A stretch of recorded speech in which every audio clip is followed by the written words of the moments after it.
My fiancé's obsessive acquaintance announced she's a bridesmaid. We've never even had coffee together. I'm Anna, and my fiancé, David, 35, and I are getting married in 4 months. Our wedding is intentionally small, a ceremony with immediate family and a reception for about 40 close friends in my cousin's renovated barn. It's intimate, personal, and every name on the list is someone we truly love and see regularly. This makes the current situation not just awkward, but downright surreal. David has this acquaintance, Leah, early 30s. They know each other through a broader hobby group. People who get together for board game nights and occasional pub quizzes. Leah has been on the fringes for years, a fact we learn about only later. David was always cordial, the way you are with someone in a shared social space, but they've never hung out one-on-one. I'd met her a handful of times at larger gatherings and found her intense. Her eye contact was a little too direct, her laughter at David's mildest jokes a little too loud. The first real red flag came about 8 months ago. David started getting a barrage of messages from Leah on Instagram. It began innocuously. Links to articles about games, comments on mutual friends' posts. Then it escalated. She'd message him late at night with things like, "Can't sleep? Thinking about that strategy you used in Caden last week. You're so clever." David, being a kind but oblivious engineer, would give a polite non-committal reply like, "Thanks. It was a lucky draw." He didn't want to be rude. The messages multiplied. One Saturday, while we were painting our living room, his phone buzzed nonstop. He finally looked at it, baffled. There were over 30 messages from Leah, ranging from photo of her coffee, "Wish you were here for a cup," to a lengthy analysis of a TV show she knew he liked, to a vague, melancholic note about feeling misunderstood. David showed me the thread, his brow furrowed. "This feels weird, right?" he asked. "It's not just me?" I confirmed it was very weird. He decided to slow fade his replies, answering only every few days with brief, neutral responses. Leah, however, took this as a challenge. She began suggesting they meet up to debrief after group events, just the two of them. David always declined, citing work or plans with me. He never mentioned me antagonistically, just as a simple fact of his life. "Sorry, can't. Anna and I have plans that night." Her responses would instantly turn cold, then pivot back to sugary sweetness hours later.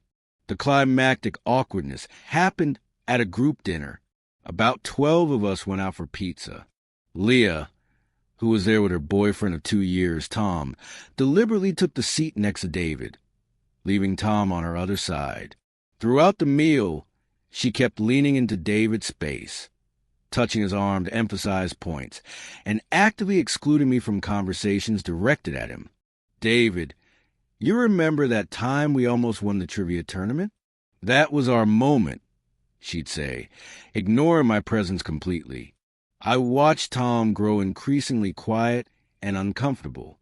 Finally, David physically shifted his chair closer to me, put his arm around my shoulders, and said, "Anna's the real trivia master. She's who you want on your team." Leah's smile froze, and she spent the rest of the night in a sullen silence, glaring into her drink. After that, we actively avoided events where she might be present. David muted her messages. We hoped, that would be the end of it. We were naive. The bomb dropped 2 weeks ago. A close friend, Nina, called me, her voice hesitant. "Hey, this is super strange, but I ran into Leah at the bookstore. She was super excited, talking nonstop about your wedding. She said she can't wait to see the barn, and was asking me what kind of dress I'm wearing as a fellow bridesmaid." "Anna, did you ask her to be a bridesmaid?" I felt the blood drain from my face. "What? No, absolutely not. She's not even invited to the wedding." Nina let out a relieved sigh. "Oh, thank God. I thought I'd missed a massive memo. But Anna," she's telling everyone, "she told Jake she's helping you choose centerpieces. She told Priya she so honored you, included her despite past group drama. She's even asking people for the link to your registry. We don't have a registry. We've lived together for 3 years. We don't need stuff. We're asking for contributions to our honeymoon fund. The idea of her hunting for a registry, of her telling people she's a bridesmaid, sent a chill down my spine. This was beyond a crush. This was a full-blown fantasy she was weaving and disseminating to our social circle. Then the complaints started trickling back. Leah was hurt. She hadn't been included in David's stag do, a planned hiking and whiskey-tasting trip with his brother and 3 best friends. She was disappointed.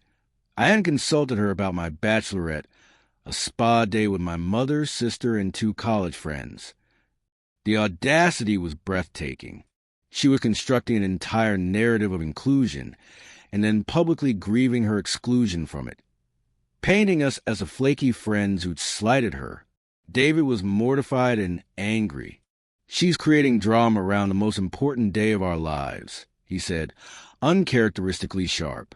We need to shut this down. Now! We debated the approach. A public call-out on social media? Too dramatic, would fuel her victim narrative. Ignoring it? That allowed the rumor to solidify. We decided on a direct, unambiguous, private communication, a text message, so there was a written record. With both of us on the thread, David initiated it. He was calm, clear, and left no room for interpretation. David, Leah, hope you're well. Anna and I are reaching out because we've heard some confusing rumors that we want to clear up directly. We've been told you've been telling people you're invited to our wedding, and even that you're a bridesmaid. We need to be very clear to avoid any misunderstanding. You are not invited to our wedding. It is a very small event for immediate family and closest friends only. We also ask that you stop discussing our wedding plans and registry with others, as it is causing confusion. We wish you all the best. The response was immediate. 3 bouncing dots appeared and stayed for a full minute.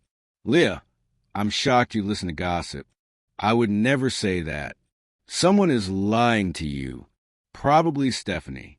She's always hated me since the whole thing with Greg years ago. I know I'm not invited. I totally understand it's a budget thing. I just said I was happy for you guys when people brought it up. This is so hurtful. David. This came from multiple independent sources. Leah. The point stands. You are not invited. Please respect that. Leah.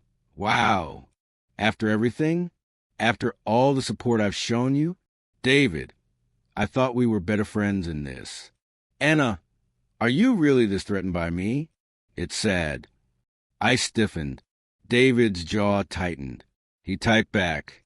David, this has nothing to do with Anna. This is a decision we made together because we are not close friends. Our interactions, particularly your persistent personal messages to me after I've tried to distance myself, have made me uncomfortable. This fantasy you're spreading needs to stop. Silence. Then, Leah, you're just like the rest of them. You'll never let me live down my past mistakes. I'm autistic, David. I don't always read social cues right. I was just trying to be nice. You're bullying me for being neurodivergent. I'm going to have to block you for my own mental health. Goodbye. And she did. She blocked both of us on all platforms. We sat in stunned, relieved silence. It was done. Harsh, but done. The relief was short-lived. 2 days later, Tom, Leah's boyfriend, texted David. His message was long, angry, and protective. Tom, David, I don't know what the hell is going on, but Leah is devastated. She says you and Anna just brutally uninvited her from your wedding and ganged up on her, making fun of her autism. She said Anna is jealous of your friendship. What is your problem? She's a kind person who's had a hard time with your cliquish group. You should be ashamed. David sighed, a deep, weary sound. He called Tom. Tom, I appreciate you looking out for her, he said, his voice steady. But almost nothing she told you is true. She was never invited. Not once. We have a guest list of 40. Her name was never on it. The reason we contacted her was because she was telling mutual friends she was a bridesmaid and complaining about not being at pre-wedding events she was never going to be part of. He paused, then continued, choosing his words carefully. Tom, has Leah ever shown your messages with me? A hesitant. No. Why? Because for months she's been sending me dozens of messages, often late at night, with what I can only interpret as flirtatious intent, asking to meet alone, making overly personal comments. I showed Anna every one because I had nothing to hide, and it made us both uncomfortable. I repeatedly turned down her invitations and tried to politely discourage the communication. I can screen record the entire message history and send it to you right now if you want to see the context for yourself. There was a long silence on the other end. Finally, Tom said, his voice smaller, send it. David did. He sent a curated but damning selection. The 30-message Saturday, the repeated request for one-on-one drinks, the can't sleep thinking about you adjacent comments. The digital paper trail was indisputable. Tom didn't respond for hours. When he did, it was just 2 lines. Tom, I see. Thank you for showing me. I won't bother you again. We heard through the grapevine that Tom moved out that weekend.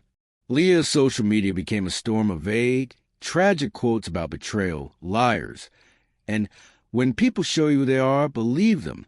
She painted herself as a martyred heroine of her own story. Our mutual friends, now armed with the truth from us and having witnessed her reaction, largely sided with us. The few who were still sympathetic to her plight were people so detached from the core group that their opinions didn't matter. We took security precautions. We gave my cousin, the barn owner, Leah's photo. We hired a security guard for the reception entrance, not just for her, but it gave us peace of mind. The guard had a simple guest list. Her name wasn't on it. The wedding day arrived. It was perfect. There was no disturbance, no uninvited guest. As I danced with David under the fairy lights in the barn, surrounded by the genuine, loving faces of our true friends and family, the whole Leah saga felt like a distant, bizarre dream. The joy of the present completely overshadowed the absurd drama of the past months. About a month after the wedding, we were at a brewery with a large group. Leah walked in with a new guy. She saw us, her eyes widening for a fraction of a second before hardening into a cold, blank stare. She turned sharply and led her date to the farthest corner of the patio. We didn't acknowledge her, didn't look her way again. We enjoyed our beer, laughed with our friends, and went home to our married life. The epilogue came from Nina a few months later. She'd heard from a friend that Leah had moved to a different city for a new job. The story she told there, apparently, was about how she left her old town to escape a toxic social circle and a married man who'd led her on. We just shook our heads. Some people are forever the architects of their own dramatic narratives, incapable of seeing the reality they actually inhabit. We, however, were too busy building our very real, very happy life together to care. We had finally, completely, closed the book on her fiction.